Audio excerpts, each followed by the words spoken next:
Okay, so look, I'm actually a pretty big fan of Nintendo games. I grew up with them, and Nintendo continues to make some of the best games on the market. Definitely what I love most about the company is their unyielding devotion when it comes to quality of their marquee games and franchises. But what I cannot stand about Nintendo is how far behind they are when it comes to their console functionalities and platform services, particularly where online features are concerned. The Nintendo Switch is a wonderful little console, but the lack of voice chat has been a point of contention. Its inability to transfer or back up save files has been a huge pain in the ass, and it is just lacking features that should not be missing in 2018 in this modern day and age. One of the reasons people have tolerated Nintendo's shit in that regard has been because, well, they were the only console makers who did not charge for online gameplay. I say used to because, as I'm sure many of you will know by now, Nintendo is introducing their own paid subscription service for online. It was inevitable that this would happen eventually, but with any online service that starts charging for money, there are certain expectations that come with that, and on that front, Nintendo falters in a number of key ways. Before we get to that though, for those who don't know how Nintendo Switch Online will function, here's the basic rundown. Starting September 18th, 2018, you can choose between 3 payment models: $4 for 1 month, $8 for 3 months, or $20 for 12 months. On top of that, there's also a family membership option that will allow you to pay $35 for 12 months and link up to 8 Nintendo account holders. Splitting the family membership between 2 people already makes this the best value proposition, but if you manage to find 8 people to share this with, that's basically $4.75 per person for a full year, which is dirt cheap. So pricing-wise, Nintendo's definitely got PlayStation and Xbox beat, but as far as features are concerned, the former is lagging way behind.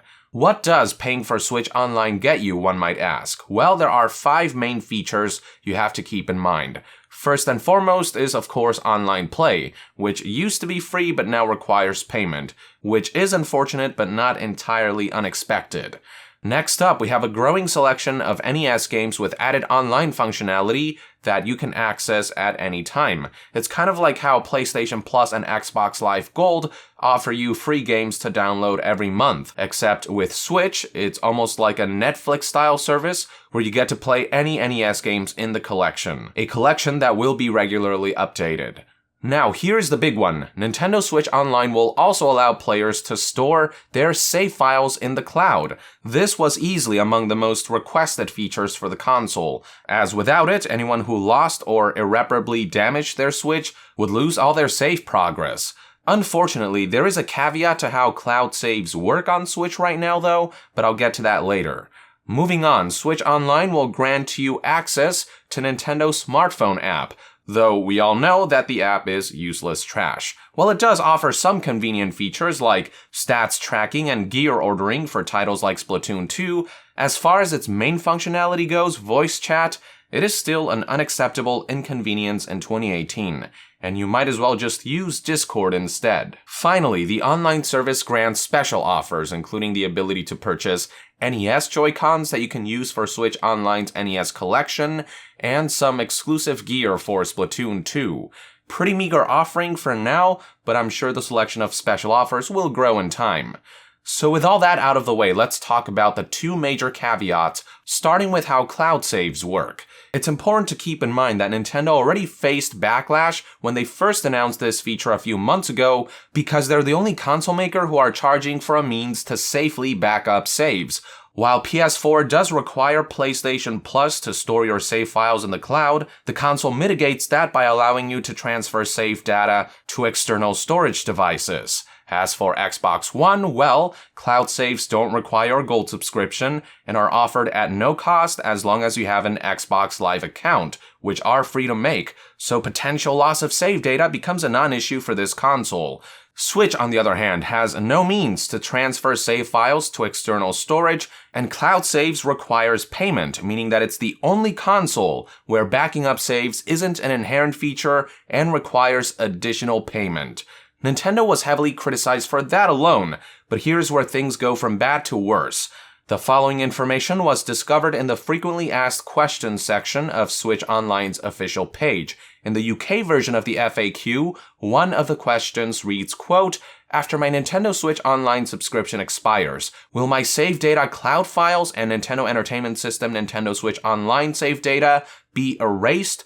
The response reads as follows. Save data stored with Save Data Cloud cannot be kept outside of the duration of your Nintendo Switch Online membership. Nintendo Entertainment System Nintendo Switch Online also uses the Save Data Cloud, so the same applies. However, if you keep the Nintendo Entertainment System Nintendo Switch Online save data saved locally on your Nintendo Switch console, then you can use it again if you purchase another membership. The US website also answered the same question, and its response states this. Save data stored via the Save Data Cloud backup is available for as long as you have an active Nintendo Switch Online membership. Classic games in the NES Nintendo Switch Online collection and the save data for those games will not be removed unless the user chooses to do so manually. These items are stored locally on the Nintendo Switch system, but cannot be accessed without an active Nintendo Switch Online membership. That's right, folks. Basically, Nintendo will get rid of all your cloud saves data the moment your subscription runs out. This is a stark contrast from PS4 and Xbox One, with the former keeping your cloud saves for 6 months after your subscription ends, time you can use to back up your cloud saves to a USB flash drive and whatnot, and the latter offering free cloud saves and keeping your save data stored forever. Considering Switch Online's cloud save system is the only way for Switch users to back up their save data, such stinginess was not what we needed to hear. After all, the whole point of cloud saves is to provide the best safety net possible, and as it stands, Switch still poses the highest risk for users to lose their game progress. Another caveat lies in the way the NES games collection works.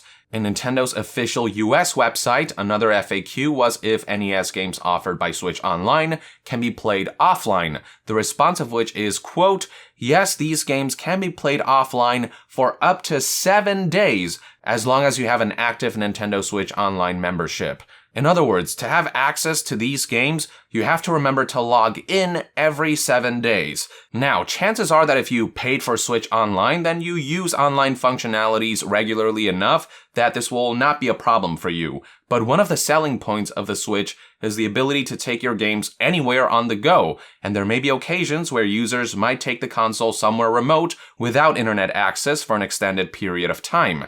If they happen to stay there for over 7 days without internet access, well, the library of NES games will become completely inaccessible, which defeats the whole purpose of Switch.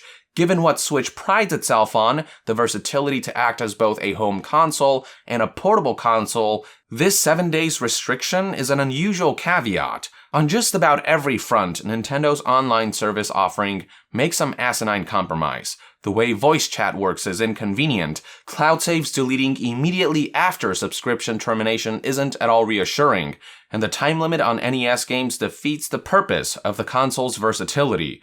Oh, and did I mention that not all Switch games will allow you to back up your saves to the cloud? Now, Nintendo did provide a reason for this, stating the following. The vast majority of Nintendo Switch games will support Save Data Cloud backup.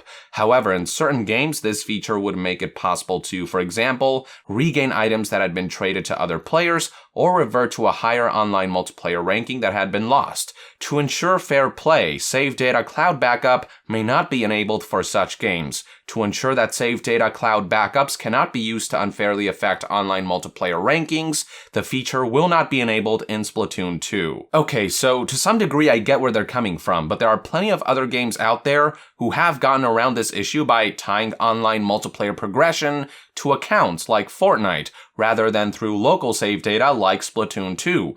That way, save data can be kept safe and cheating can be controlled and mitigated to a greater extent. Nintendo's explanation also doesn't excuse the fact that third-party games like FIFA 19 and Dark Souls Remastered do not support cloud saves on Switch when the feature is supported on competing platforms like PlayStation 4 and Xbox One. The fact of the matter is that Nintendo's quality of life features on their console remain far inferior to the competition. Yes, Switch Online's fee is far cheaper than what PlayStation Plus and Xbox Live Gold charge, but that doesn't excuse half-assed implementations. We aren't even talking about anything terribly complicated. It's the most basic things that Nintendo cannot seem to get right, which is baffling in 2018. All we can hope for right now is that this is all a temporary setback and will be rectified as the online functionalities for Switch continue to develop and evolve. For now though, all I can say is that Switch Online did not kick off sprinting, but rather limping. And it's a damn shame that this is the best Nintendo could do. These are just one man's thoughts and opinions anyway. I'd love to hear what your take is on the matter in the comments below. With that, I would like to end this news update. Thank you for tuning in. If you enjoy my content and would like to support this channel directly, consider donating on Patreon. And to be further updated on all things gaming news, reviews, and discussions, stay tuned right here on Young Yeah. I'll see you guys next time. Young out!